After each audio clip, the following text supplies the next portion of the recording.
Good afternoon, Arundel County. Good afternoon, America. Welcome to Promoting Community Conversation and Discovery. I'm your host, Anthony Bynum. The name of our production company is the Glenn Barney Players. These are exciting times here in Anne Arundel County. We've had some fantastic weather lately. Just fantastic weather. We got a great show for you today. Let's start with upcoming events. So the Kunta Kinte Festival is September 13th, and they need volunteers. I'm probably going to put in for that to learn about how the operations work there. So yeah, yeah. But it's the 13th down by the docks in Annapolis, and you get the opportunity. You might want to check that one out. Okay. Also, starting the 29th, I believe is Friday, and heading until all the way to December 19th, there's the Colonial William Paca Garden. You can take a stroll through these historic gardens and just see beauty. Now, it is a pay event. I think it's $12 for adults, 7 for children. There are some freebies in there. I think full-time military, there's some freebies there, probably some discounts for seniors. It's located at 18 Pinckney Street, Annapolis. So if you're interested, from 9:30 to 10:15, any day you can take the stroll through the garden. And this is almost like certain churches, certain historic churches and cathedrals.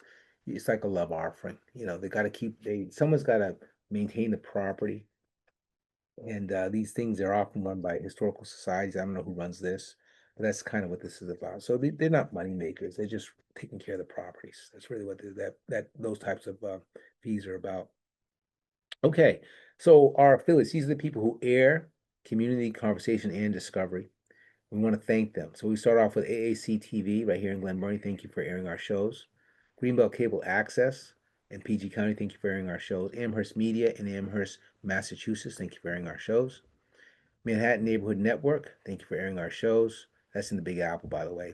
And Brunswick TV3 in Brunswick, Maine. Thank you for airing our shows. References. We can't do the show without uh, these references. Start off with Wikipedia and Google Images. All right.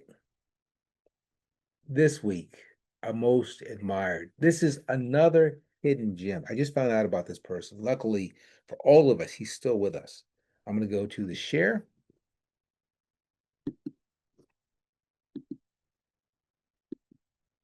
Okay. We're talking about Floyd Norman. Again, he's another hidden gem. I did not know about Mr. Norman. He was born 6/22/1935 in Santa Barbara, California. He's an animator, writer, artist, cartoonist. This guy's worked with all the greats. Didn't even know. Worked with Walt Disney in his animation studio. Hanna-Barbera, one of my favorites. We've talked about Hanna-Barbera before. Ruby Spears. I'm not familiar with Ruby Spears, and we may have to circle back. Film Roman, again, I'm not familiar with them. We may have to circle back, but I am familiar with Pixar. That's a big name. It's about the biggest name in animation right now, other than, of course, Disney. Disney's always going to be around. They're just so huge. Now, as a child, young Floyd, saw the Disney features Dumbo and Bambi, and he was hooked. He said, I'm going to do that. He attended, or after attending Santa Barbara High School, he attended the Art Center College of Design in Pasadena, studied to be an illustrator. He got his start, and he must have been good. In the artist world, animators, if you're not good, you don't work. It's just that simple. Um, he got his start as an assistant to the Katie Keene comic book. The artist, he was an assistant to Bill Woogan, actually. But I took a look at that comic book. So this is the precursor to the Archie series. That's what that is. I guess he started off as romance novel, and then I guess they filtered back to the whole Archie thing. Um, so I don't know. I suspect that Bill Woogan, who's known, must have known or known of Walt. Obviously, everybody knew of Walt Disney, but he must have known the guy. He had to give him a heads up. That's the only way you get looked at by a Walt Disney. That's the only way it happens. I mean, I don't know, but it makes sense. He gets a job working on Sleeping Beauty as an in-betweener. What is an in-betweener? The term, technical term is tweener. What it means is the person who makes those in-between frames. In those days, it had to be painstaking work. It had to be. It had to be. Picture on picture on picture, moving so slightly that you can't even tell. Yeah, this guy is good. This guy is real good. So he's the first black artist to hang out with at the Disney Studios for any real length of time because he was there for many years and he's gone back. But we'll talk a little bit about that later. So that was in the late 50s. He was drafted later that year, 1959, in the Army. But he did his job, he did his duty, and he returned in 1960. And he worked for more of Disney's movie. So Walt had to love the guy because you're just not working for Walt Disney unless you're good, right? So he worked on 101 Dalmatians in 1961, 1963, Sword in the Stone. Disney saw some of his other work, and said, this guy can tell stories too. So he sent him to the story department where he worked on the Jungle Book. And I think that was a few years later. Now, Walt Disney, the great Walt Disney, died in 1966.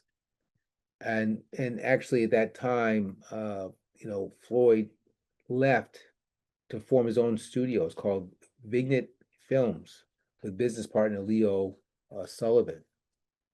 But he would go on to continue working in the field. In fact, he works on segments of Sesame Street. Remember Sesame Street? They would have some animated segments.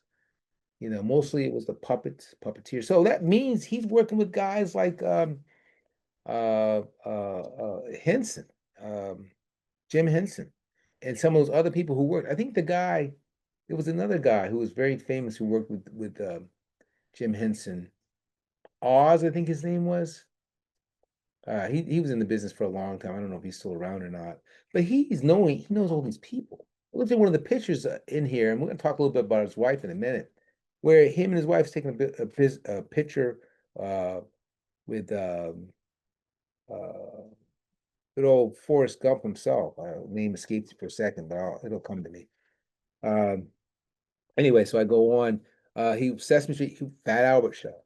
Does that make sense? That makes perfect sense, right? Uh, Eventually, he came back, do more work with Disney. He worked on The Hunchback of Notre Dame. Disney's coming towards the end of their old style animation. Mulan, which I'm not all that crazy about the story, but again, that was at least the old type of animation. But then they're switching up. He worked on Toy Story 2. So by that time, all the animation has changed, right? Remember where I mentioned Pixar before? Monsters again, I always like a good storyline, but this type of animation is not what I grew up with. So it's different. So, that you can only be a kid once kind of thing. He's published books. He works on websites, afrokids.com and jimhillmedia.com. I mentioned his wife. Saw some pictures. There might be a picture in here of the two of them together. If there is, I'll show it to you real quickly here. Because his wife is something too. Something of consequence, great consequence.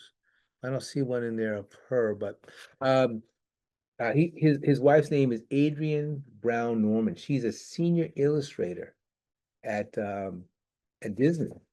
So yeah, yeah, that's very impressive. I think I saw a picture of the couple. Well, I guess I didn't. Oh, wait a minute, no. This guy worked on Mickey Mouse. I'm looking at all this stuff here, man. This is incredible story. Incredible story of an incredibly skilled individual. Okay, so we're gonna if I can do this. Good. All right. So now we're gonna move on to something consequential regarding Anne Arundel County. And we're going to talk about a business. I always enjoy talking about business. We need business. That's what makes things go, right? Well, I may have to, I may have to type this in, unfortunately. I don't think that happened, but they do happen in life. We want to talk about Sharp energy. I guess what I did is I'll just type it in. It's only gonna take a second to do this. Sharp energy. Okay. Let's have to go there. All right, there it is. So uh their headquarters is not located in Arundel County. Actually, they're out of Delaware, but they do have an office on Nursery Road in Glen Burnie. That's where I saw them. So they're a subsidiary of Chesapeake Utilities, and they service the Delmarva Peninsula for over 40 years. Matter of fact, they started in 1981. So what they service is propane fuel. It's considered an alternative fuel, but it has all kinds of uses. Everybody knows about using propane fuel in your to grill, but we use it in our fireplace. There are vehicles that run on propane. You can use it basically like any other fuel. And the beauty of propane fuel is it's a clean burning fuel. Um, and the other biggest thing about propane is it's right here in America. We make it all, we can create it ourselves. I didn't go into the process of how it's done. That really wasn't part of the article. Um, but maybe we'll circle back to that another time. And we covered that actually. I think we covered part of that on Talking Tech with Friends, the last episode of that we did. So I may circle back on that a little bit. But this is definitely a customer service based company. And you could tell with the video that I saw that these folks have been with the company for a long time. So they treat their employees right. And everyone has a stake in the action. Everyone has a stake in the action. It's very obvious to me.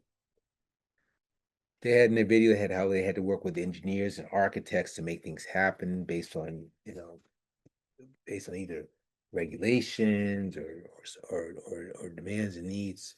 But I think it's neat stuff here. Let's see if I see anything in here anything else in here that might be of consequence.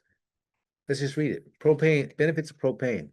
Did you know propane is already being used in over 48 million homes in the United States? 48 million homes. Interesting.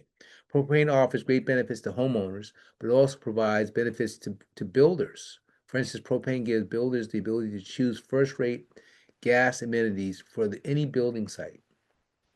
That's neat. And I guess the picture helps to support that, right? Helps to support that.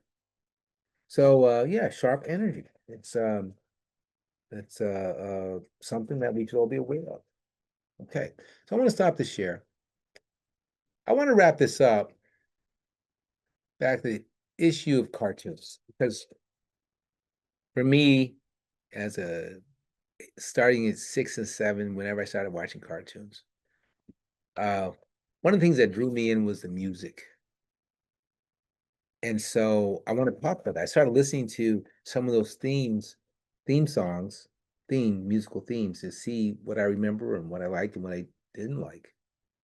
Well, the first one I listened to was Speed Racer. Speed Racer was the first anime cartoon that I ever watched. So, matter of fact, coming home from school, right before cable, these were still technically VHF and UHF stations. I was able to watch Speed Racer and Kim of the White Lion. They were both anime for its time. And I remember the music from Speed Racer, and it told the story. Here comes Speed Racer. He's the demon on wheels. You got to have a hook. You got to have a reason to get excited. That's great stuff. One of my favorites because of the bass line, which is probably played by piano, is Underdog. Boom, boom, boom, boom, boom, boom, boom, boom. Great music. Great music. A different one also in that list. This is more operatic. It's very short too. It's only about a 30-second theme music, but the Mighty Mouse. Now, I was not a fan of him. He beat up too many cats for me. Uh, but the theme music was fantastic. Here I come to save the day. It's great stuff. Uh, Top Cat, because I like cats as a little kid, was great. Very jazzy, very hip, because he was a very hip kind of guy. The next one, you talk about jazzy, the Jetsons. This you could hear, you see yourself in a lounge listening to this music. It's fast and it slows down with these great individual solos, just little pieces done by this instrument, that instrument, you know. Great music, the Jetsons. Bugs Bunny, Roadrunner Hour. This is probably the height of cartooning for me because I love Bugs Bunny and the Roadrunner Hour. And the beauty of this theme music is it's two. Because first you have the overture, turn the lights, this is it, the night of nights, where they're all getting ready to do the show. But then the second part is all devoted to the Roadrunner. Roadrunner, coyotes after you. Great stuff. Great stuff. The Flintstones, yeah, that's one of the all-time greats right there. And it tells the story. Hanna-Barbera, they always believed in scores. You know, Jetsons and Top Cat, that's all Hanna-Barbera stuff. They all believed in scores and to tell the story of the character. I think they probably did it better than anybody else, in my opinion. We mentioned Fat Albert before. This is the first funky musical theme. Boom, boom, boom, boom. It's the first one. You can imagine Prince doing that. Pink Panther. So this is a jazz piece, and I read somewhere that this was done in some weird time signature that just only jazz guys know about. Dun dun dun dun dun dun dun dun. Scooby-Doo. You know, I wasn't a big fan of Scooby-Doo, the show. I wasn't a big fan of the show, but the theme music tells the story, you know. Hey, Scooby. Yeah, Scooby-Doo. But there's some old timers too, and these were old when I was a little kid. But they told the story, and these are different animators, of course. This isn't Hanna-Barbera. They probably weren't around at this time. Disney would have been around, but there were other animators in the history because all animation all comes out of advertising anyway, you know. Uh, Popeye the Sailor Man. That was a great piece. It tells the story of who Popeye is. And basically, he's telling everybody, hey, I'm the man. He didn't talk a lot of smack, but you know, he was telling everybody he is the guy. I'm Popeye the Sailor Man. They must have had some sort of deal with the Spanish companies. That's all I can figure. All the guy did was eat spinach, right? Felix the cat was no, was Felix the cat was very short, only about 30 seconds. But it's very well natured. It's very clean. There's no there. Um, and I watched a lot of Felix the Cat when I was very young. Another one right there with Felix the Cat is Casper the Friendly Ghost. These are all just uh there's no soul to these, but they're very nice. They're very clean. They're trying to set an image. It's that kind of music, you know? It's that kind of music. I tell you one I didn't care for, a couple, because they're not really theme music, theme songs in a traditional sense. I was watching He-Man. I liked He-Man. I was a little too old for cartoons, but I did like He-Man. And by this point, you know, my kids are young when He-Man came out, so you know, I'm an adult. I liked the show. I liked what he did. I like the character Skeletor a lot. Uh, but the music when it comes on for He-Man, they're just telling you the story. It's more talk. It's not something you're getting excited about. You're just listening to music. It's almost like a second thought. Another one like that is The Adventures of Bullwinkle and Rocky. It's the same thing. I like the cartoons associated with Bullwinkle and Rocky. They had a lot of neat ones in there, but but the music is kind of an afterthought. It's okay. It's okay. I'm not going to say it's terrible. None of it's terrible. They're all good. But some I love. And I just kind of told you who they were. So everyone, again, these are exciting times here in Anne Arundel County. I think I am going to go ahead and volunteer uh, for the Kunta Kinte Festival so I can find out how it works. So for everyone here at the Glen Burnie Players, hopefully we get some good news this weekend on the Adventures of Auerbach. Uh, until next time, I'm Anthony Bynum for the Glen Burnie Players. Bye bye.